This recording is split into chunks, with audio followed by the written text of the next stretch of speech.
Good morning. विभिन्न धरातलीय कारक अध्याय 5 में हम लोगों ने दीर्घकालिक बल के अंतर्गत महाद्वीपीय निर्माणकारी बल का अध्ययन कर चुके हैं। हमारा अगला बिंदु है पर्वत निर्माणकारी बल। पर्वत निर्माणकारी बल उन्हें कहा जाता है जो पृथ्वी के आंतरिक भाग में क्षैतिज रूप से पर्वतों के निर्माण में सहायक संचलन बल होते हैं। ये संचलन दो प्रकार के होते हैं, दबाव मूलक बल और तनाव बल। दबाव मूलक बल पृथ्वी के अंतर्जात बल के प्रभाव से पृष्ठभूमि में सिकुड़न हो जाती है। सिकुड़न के फलस्वरूप क्षैतिज संचलन में से चट्टानों में दबाव या संपीड़न की स्थिति उत्पन्न होती है। इस प्रकार दबाव से चट्टानों की परतें मुड़ जाती हैं। वलन एवं समवलन दबाव मूलक बल के प्रकार हैं। जब किसी क्षेत्र में दबाव उत्पन्न होता है तो चट्टानों की परतें मुड़ जाती हैं, जिसे वलन कहते हैं। शीर्ष वाले बल को अपनति तथा इसके विपरीत वलन को अभिनति कहते हैं। क्षैतिज एवं स्पर्श रेखीय बलों के प्रभाव से चट्टानों में दबाव पड़ता है, फलस्वरूप वलन की क्रिया होती है। सभी वलनों में एक रूपता नहीं होती, क्योंकि भूपटल की संरचना एक समान नहीं है।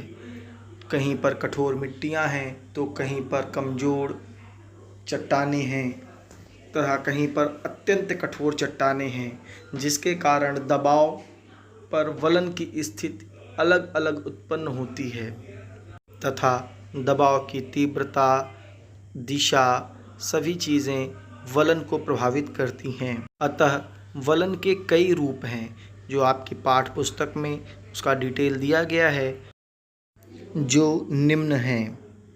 प्रस्तुत वलन के प्रकार अपने नाम के अनुरूप ही उनमें परिवर्तन या अंतर दिखाई दे रहा है, जिसको आप ध्यान से पढ़ लीजिए और समझने का प्रयास करिए। हर बल जिस प्रकार से दिया गया है, जो वलन है वो उसी के नाम के अनुरूप है। ठीक है।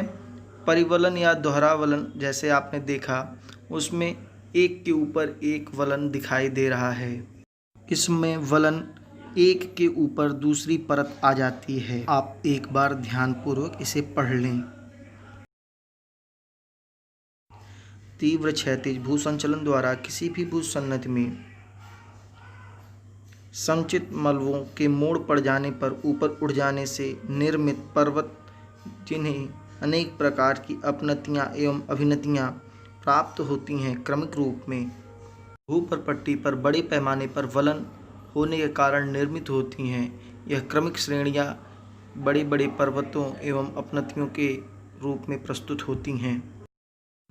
संसार की सर्वाधिक ऊंची एवं विस्तृत पर्वत श्रेणियाँ इसी प्रकार की हैं। आप उदाहरण के रूप में हिमालय, अल्पाइन पर्वत समूह, रॉकी, एटलस आदि पर्वत समूहों को ले सकते हैं। तनाव बल जब क्षैतिज संचलन बल विपरीत दिशाओं में क्रियाशील होती हैं तो तनाव की स्थिति उत्पन्न हो जाती है, जिससे धरातल में भ्रंश, चटकने, दरार आदि का निर्माण होता है। अतः इसे तनाव बल कहते हैं। भ्रंश एवं चटकन तनाव बल के प्रकार हैं। इसको आप एक उदाहरण के माध्यम से या प्रयोग द्वारा समझ सकते हैं। आप एक पेज लीजिए और उसको दोनों तरफ से खींचिए। पेज जितना मजबूत होगा उतनी देर में फटेगा और उसमें फटने की स्थिति अलग प्रकार की होगी। यही स्थिति धरती की प्लेटों का है। जब दो विपरीत बल काम करते हैं तो धरती कहीं ना कहीं चटक जाती है, दब जाती है या फट जाती है। यही भ्रंश एवं चटकन है। दबाव बल के कारण भ्रंश की स्थिति उत्पन्न होती है। जब कभी चट्टानों में तनाव अधिक हो जाता है तो चट्टानें फैल जाती हैं। तनाव अधिक होने के कारण चटकने लगती हैं या खिसकाव हो जाता है।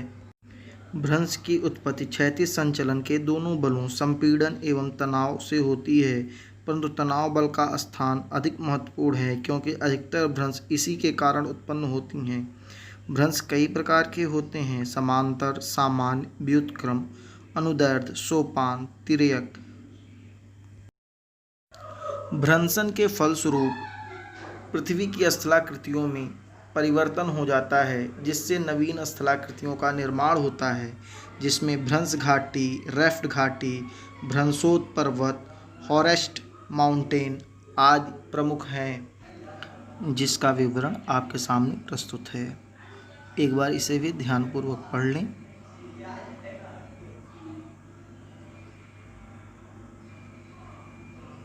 यह स्थलाकृतियाँ हमें कई रूपों में दिखाई देती हैं।